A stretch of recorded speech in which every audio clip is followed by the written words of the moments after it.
আজ অনেক দিন পরে চলে এলাম একটা মিনি ব্লগ নিয়ে। তো বন্ধুরা, আজ ওরিও বিস্কুট দিয়ে তোমাদেরকে কেক বানানো দেখাবো। তো আজ আমি প্রথমবারই বাড়িতে করলাম।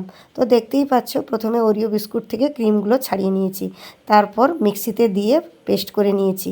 তারপর এই যে দুধটা দেখছো, এটা হচ্ছে গাই দুধ। গাই দুধ দেওয়ার পরে কিছুটা পরিমাণ গুঁড়ো দুধও দিলাম, আর তারপরে ভালো করে পেস্ট করব। সঙ্গে দিলাম ইনো, আর দিলাম ইস্টটাকে গরম জলে ভালো করে ফেটিয়ে নেব।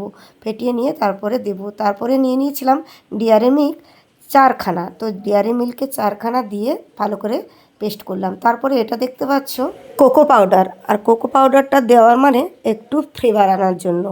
আর তারপরে দেখতে পাচ্ছ যে একটা কাগজ পরিমাণ মতো কেটে নিয়ে একটা পাত্রে ভালো করে তেল লাগিয়ে দিয়ে ওই পেস্টটা ঢেলে দিলাম। আর একটা কড়াইতে বেশি পরিমাণ একটু জল নিয়ে গ্যাসের ওভেনে বসিয়ে দিলাম। আর এটাকে আমি ছেড়ে দেবো প্রায় 30 মিনিট। তো 30 মিনিট পরে দেখবো ঢাকা খুলে যে কেকটা কেমনভাবে ফুলেছে। তো বন্ধুরা, আমাদের কেকটা খুবই ভালোভাবেই ফুলেছিল। তারপরে ওই ওরিও বিস্কুটের যে ক্রিমটা তুলে রেখেছিলাম, ওইটা ভালো করে পেস্ট করে নিচ্ছি। এটা কোন কাজে লাগবে? তো বন্ধুরা, দেখতেই পাচ্ছ আমাদের শেপটা খুব সুন্দর হয়েছে কেকের।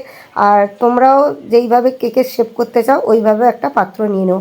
আর কালারটাও খুব সুন্দর এসছে। তো এই কালারটা আসার কারণ কোকো পাউডার দেওয়ার জন্য। উপর থেকে কিছু পরিমাণ কোকো পাউডার ছড়িয়েছি, আর ওই ক্রিমটা দিয়ে ভালোভাবে ডিজাইন করে নিচ্ছি। তোমাদের মনের মতো ডিজাইন করো, আমরা যেইভাবে পেরেছি ওইভাবে করেছি।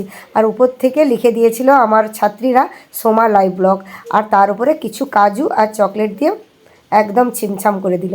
দেখো, তারপরে আমরা চলে এলাম একদম সেলিব্রেশন করতে। কিসের সেলিব্রেশন? Birthday celebration. তো আমারই ছিল আজকে জন্মদিন। তো ওরাই ঝোঁক ধরে নিজেরাই কেক বানালো, আর কেক বানিয়ে আমার সেলিব্রেশনটা ওরাই পালন করলো। আমি খুবই মজা করেছিলাম, আর সকলেও খুব মজা পেয়েছিল।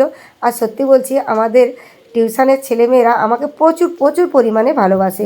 সত্যি বলতে কি, বিয়ের পরে আমার 12 বছর কেটে গেল এই টিউশন করে। তো বন্ধুরা, কত ছাত্রছাত্রী গেল এলো, আর তারাও কিন্তু এখনও আমাকে রিপ্লাই কমেন্টে হ্যাপি বার্থডে বলে লিখে। তো তাদেরকেও অসংখ্য ধন্যবাদ, আর অনেক অনেক ভালোবাসা থাকলো। আমিও চাই এই ছোট্ট ছোট্ট মুহূর্তগুলোই ভালোভাবে কাটানোর চেষ্টা করি।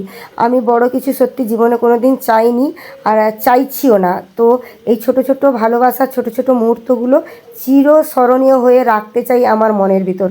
এটা কিন্তু আমার মনের কথা বললাম, কোনো বানানো কথা না। তোমরা ভাববে যে ব্লকে এসে বলছি, না বন্ধুরা।